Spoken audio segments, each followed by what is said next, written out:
कहानी की शुरुआत में हमें एक मैंडली नाम की औरत को दिखाया जाता है जिसे कि एक डीमन ने पोजेस कर लिया था और अब वो पूरी तरह उसके कंट्रोल में थी। इसीलिए उन्होंने उसे बांध कर रखा था और उसके फैमिली वाले उसे बचाने के लिए एक फादर को बुला के लाते हैं और वो फादर उन सभी को बाहर ही रुकने को कहता है और खुद रूम में जाकर दरवाजा बंद कर देता है। और अब फादर अपना कैमरा सेट करते हैं और अपना एग्जॉर्सिज्म स्टार्ट करते हैं, लेकिन वो डीमन फादर को बहकाने के लिए उसे सेड्यूस करने लगता है क्योंकि डीमन जानता था कि फादर मैंडली से प्यार करते हैं, इसीलिए वो उसे दोबारा सेड्यूस करने लगती है। लेकिन फादर अपने मंत्रों का उच्चारण जारी रखते हैं। डीमन फादर को बहकाने की काफी कोशिश करता है लेकिन फादर हार नहीं मानते और तभी अचानक मैंडली बेहोश हो जाती है और फादर उसे चेक करने के लिए उसके करीब जाते हैं और उन्हें लगता है कि अब मैंडली ठीक हो चुकी है। और फिर मैंडली उठकर फादर को किस करने लगती है और फादर भी उसे किस करने लगते हैं और ये पूरा मोमेंट कैमरे में कैद हो जाता है। फिर हमें 18 साल बाद कहानी दिखाई जाती है जहाँ की एक व्यक्ति जेल में कैदियों को खाना दे रहा था, तभी एक कैदी उसकी उंगलियों को काट लेता है। इसके बाद हमें फादर पीटर को दिखाया जाता है जिन्हें कि अभी भी अपनी गलतियों का दुख होता है। फादर उन गुनाहों को कबूल करके अपने मन को हल्का करने के लिए चर्च के सुप्रीम फादर के पास जाते हैं और पीटर उन बड़े फादर को कैमरा रिकॉर्डर दे पाता उससे पहले ही वो फादर बच्चों के फंड के लिए काफी ज्यादा पैसे दे देते हैं, जिसे देखकर वो अपना कैमरा वापस अपने सूटकेस में रख लेता है। और फिर उस फंड के पैसों से फादर अपने चर्च के बच्चों के लिए बहुत से कीमती सामान ले जाते हैं। और फिर रात को फादर के पास जेल में से एक फोन आता है जिसमें कि बताया जाता है कि एक कैदी की हालत बहुत खराब है और उसे डॉक्टर की नहीं आपकी जरूरत है। और फिर अगली सुबह फादर जेल में पहुंच जाते हैं और जब वो उस कैदी को देखते हैं तो वो एक लड़की थी जिसे कि एक लड़की को फांसी पे चढ़ा देने के कारण कैद हुई थी।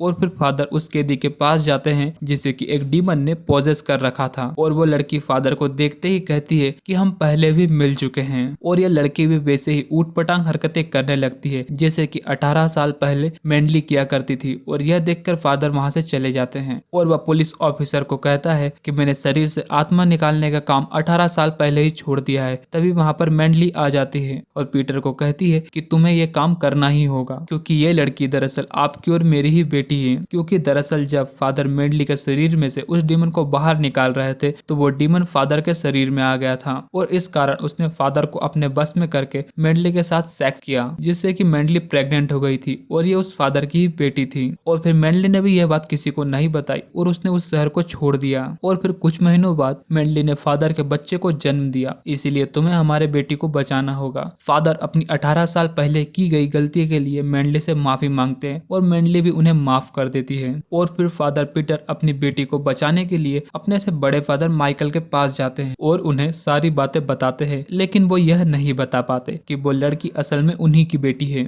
और फादर एग्जॉर्सिज्म वाले टेप को भी जला देते हैं। फादर माइकल पीटर से कहते हैं कि हमें एग्जॉर्सिज्म बहुत ही ध्यान से करना होगा वरना इसमें हमारी जान भी जा सकती है। और अब फादर एग्जॉर्सिज्म की पूरी तैयारी करके सारे पुलिस वालों को वहां से बाहर निकालकर अंदर जाते हैं और साथ में एक डॉक्टर को भी लेकर जाते हैं। तभी अचानक वहां की बिजली चली जाती है और जब डॉक्टर यह चेक करने जाता है तभी उसे एक पुलिस वाले की लाश वहां पर मिलती है और इससे डर कर वो फादर को बुलाने लगते हैं। तभी उसे पीटर की बेटी इस पर वहां दिखाई देती है और वो उसे बेहोश करने के लिए इंजेक्शन निकालते हैं, लेकिन तभी इस पर उन पे अटैक कर देती है और वो बेहोश हो जाते हैं। तब तक दोनों फादर भी वहां पहुंच जाते हैं और वो डॉक्टर की ऐसी हालत देखकर चौंक जाते हैं। तभी वहां पर कई शैतान आ जाते हैं। दरअसल जेल में जितने भी कैदी थे इस पर के अंदर के डीमन ने उन्हें भी पॉजेस कर लिया था।